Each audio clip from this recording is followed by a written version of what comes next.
Welcome to Akshara's Math. Today we are going to see what is Euclid's division algorithm. Before that, let me tell you what is an algorithm. Algorithm, what is the definition given here?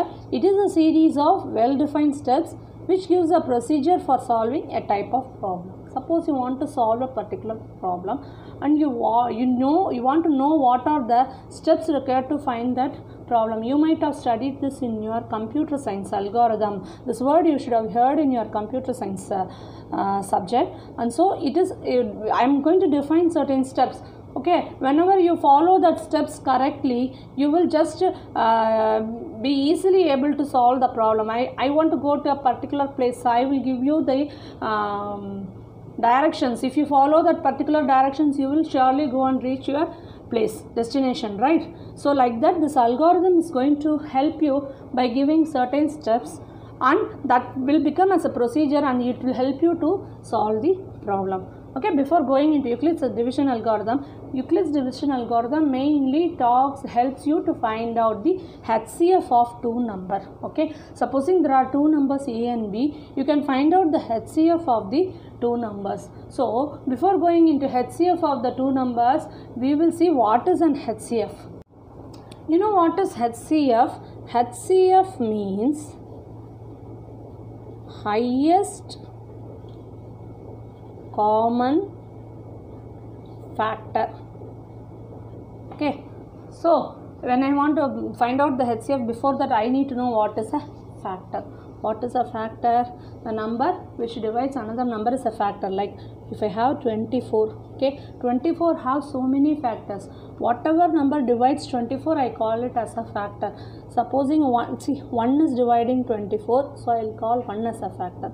2 divides 24, 3 divides 24, 4 divides 24, 5 will it divide 24? No. So 5 will not divide 24, so I will put 6. 6 divides 24. 7, 8 divides 24, 12 divides 24 and 24 divides 24. So altogether there are 8 factors for 24. All these numbers, it will divide this number. So whichever number is dividing, that is called as the factor of a particular number. Now you see 36. One more number example I will take.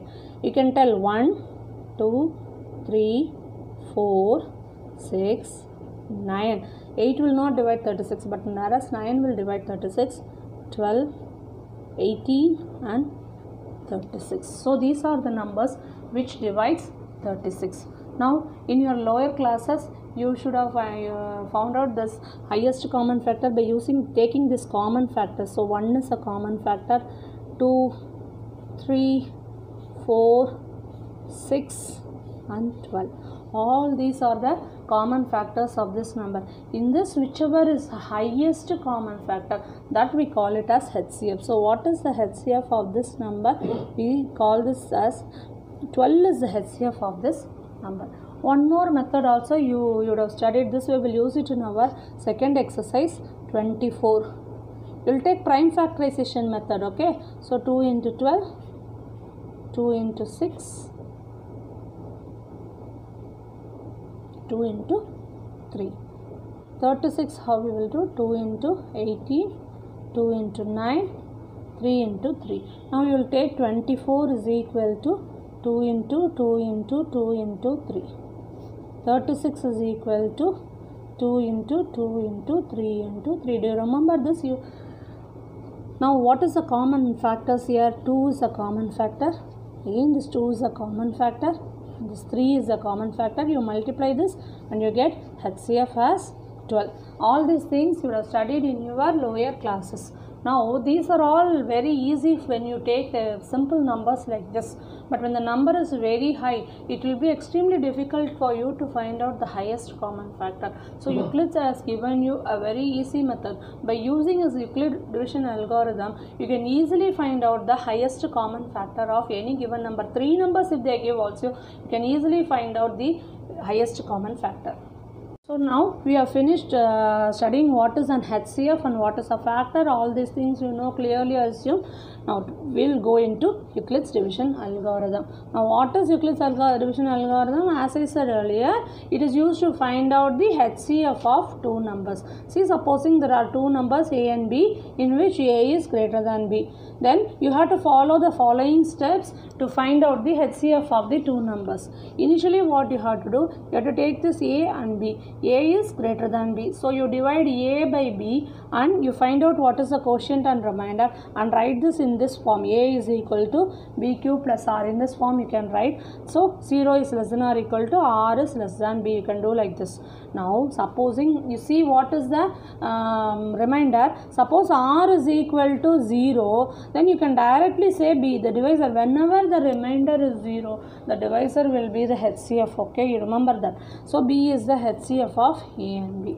If R is not equal to 0, what you are going to do? Again you are going to perform this Euclid's division lemma. Here what you are going to take? You will take B and R, this divisor and this remainder, these two numbers you will take, and you will again apply Euclid's division lemma and you will find out what is Q and what is R. Supposing if that R is 0, you can just leave like that and you can say the divisor is the remainder. But if you are not getting 0 in that also, you will do it once again. So like this, in this series of steps you will perform and you will stop it only when you get R is equal to 0. If you get R is equal to 0, at that time whatever is the divisor, that will be the HCF of the given two numbers. You can understand it very clearly when I explain it with an example.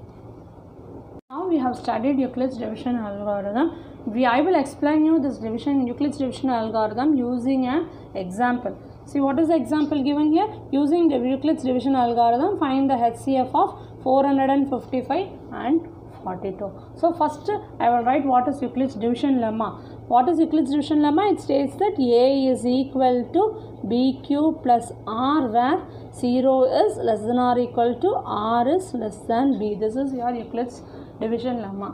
And in your Euclid's division algorithm, what is the first step? It says that if A and B are two numbers and if A is greater than B, then you can find the HCF using the following steps. So the bigger number is A. So what is A? A is equal to 455. What is B? B is equal to 42. Okay. Now you have to write this 455 and 42 in this way. That means 455 is equal to 42 into something Q plus R. What is that Q and what is that R? You have to find out. When I divide 455 by 42, I will get 4 and 42 into 1 is 42, remainder 35. Can I leave like this? No, because 42 into 1 is 42 plus 35 will never give me 455. So I will put a 0 here and I will leave this. Or you put a 0 here and you will get 35 as a remainder. The remainder is 35 only, but 42 into 10 is 420. 420 plus 35 is 455. So this is A, this one is B, this is Q, and the remainder is R. Then you will write 42 into 10 plus 35. Now we have written 455 and 42 using division lemma. Now you see what is the remainder? 35. Is it equal to 0? The remainder is not equal to 0. So your division algorithm says if it is not equal to 0, then you move on to next step. You take this 35 as your divisor and 42 as your dividend. You take the divisor and remainder and you again do the same division lemma. So now I am dividing this. 35 into 1 is 35. The remainder is 7. Again I will write this using Euclid's division lemma. What I will do? This 42 will come here because the 42 has become the dividend here. So 42 is equal to 35 into 1 plus 7. 35 into the quotient is 1 plus 7. 35 into 1 is 35 plus 7 will give me 42. Again now what I will do? See here also I am not getting 0 as a remainder. So I will divide this 35 once again by 7. 35. 7 into 5 is 35 and I will get the remainder as 0. Now write it in Euclid's division lemma form. So I will put 35 is equal to 7 into 5 plus 0. Now I have got 0 as the remainder, right? Whenever I get 0 as a remainder, the divisor in that particular step is going to be my HCF. So here the divisor is 7. That's what I said. The order of this is very important. A is equal to B cube plus R. You cannot exchange the cube in front and B at the back, because then your cube will become the HCF. So you don't do that. A is equal to B cube plus R. In this way only have to write. So now 7 is the HCF is equal to 7. Okay, now you see here 45 is equal to 42 into 10 plus 35. Next step what happens? This 42 is coming here and this 35 is coming here. Now from this step you go on to the next step. See, 35 is coming as a dividend and 7 remainder is coming as a divisor. In this way it will go on till you get 0 as your remainder. Once you get 0 as your remainder, in that particular step you take the divisor as your HCF.